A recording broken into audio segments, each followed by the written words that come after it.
You're very much welcome to my class today. I am so happy to be with you. I am your girl Rosie, and in my today's topic, I will be looking at function matching. Function matching. And function simply tells us the relationship between an input and its output. Your input and its output. What is the relationship? There is a rule there. That's the relationship between your input and your output. Okay. In function matching, we just use the flow charts to represent the rules. Okay. We use flow charts to represent the rules. So we'll be looking at it as we go further in this lesson. So here is a table to show you what I'm about to, teach you this moment. So in the first column, I have my input, what I will be putting into the machine, and the rule or the function of this machine, is to multiply whatsoever I have in my input by 3.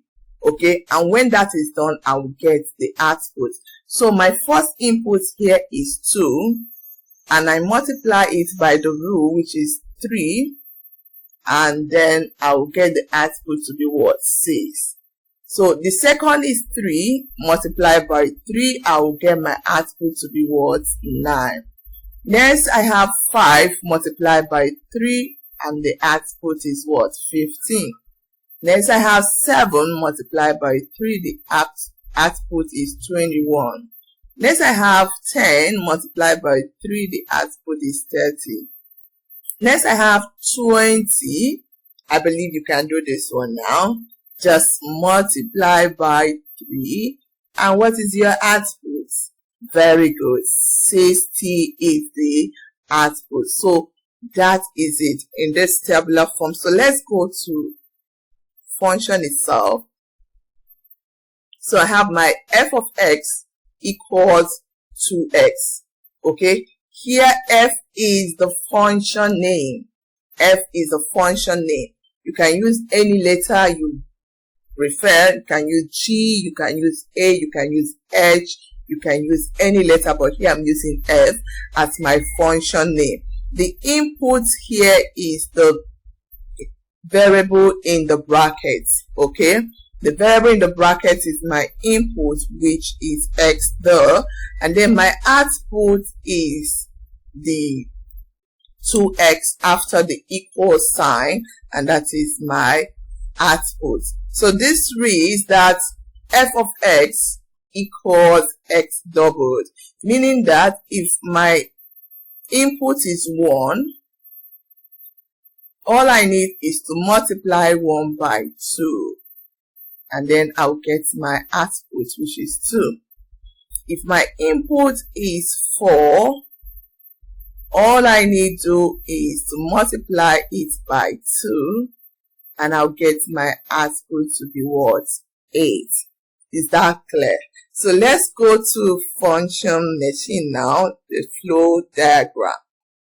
So this is how your flow diagram looks like. So you have your input, you have the rule in the box, okay, some in the circle, and then you have your output. So let's do this one together. So we are told to find the output when the input is 35. So this is what I'm going to have here. 35 is my input. So the rule is to add 9 to it. Then I'll have my output. So if I add 9 to 35, I'll get 44. So the output is 44. When the input is what? 35. Is that clear? Good. So let's do another one. This says we should work out the input. We don't know the input when the output is 11.5. So we know the output but not the input. So I'm going to put my flow diagram. Input not known. But I know the rule is to add add 9, okay, and then the output has been given to me here as 11.5. So how do I find the input? I'm going to turn the table round, turn it, the other way round. That is the inverse way. So I'm going to go inversely now. So I'm going to have inputs. Because I'm looking for the inputs, my arrow will be pointing at it now. And then I will take the inverse of plus 9. The inverse of plus 9 is minus 9. Okay, so I'm turning everything the opposite direction. So this will now be, so I'm having 11.5 minus 9. And that will give me the input, which is 2.5. So in this way now, I turned the whole thing the opposite direction, okay? I press the arrow, instead of going towards the output, it's now turned to the input side, okay? So my input is 2.5, okay? So when the output is 11.5, the input is 2.5. Is that clear? All right, try it out yourself and drop your question if you have any in the comment section, okay? So we'll go further to the next example. Okay, in this example, I have given that g of x equals x squared minus 2, that we should find g of minus 3. So here my function name is g. So g is my function name. I told you you can change to any letter. Is that clear? So this is my input, and here is my output. So if I apply this rule, I'll get my output.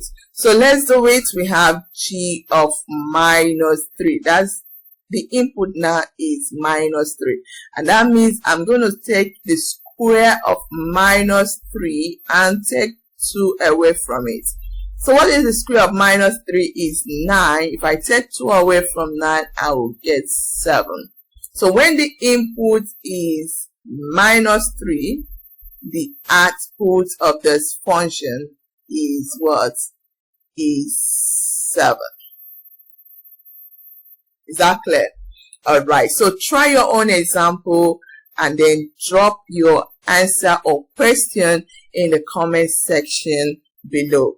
And thank you so much for being part of this lesson today. God bless you. Thank you so much for listening. Bye bye.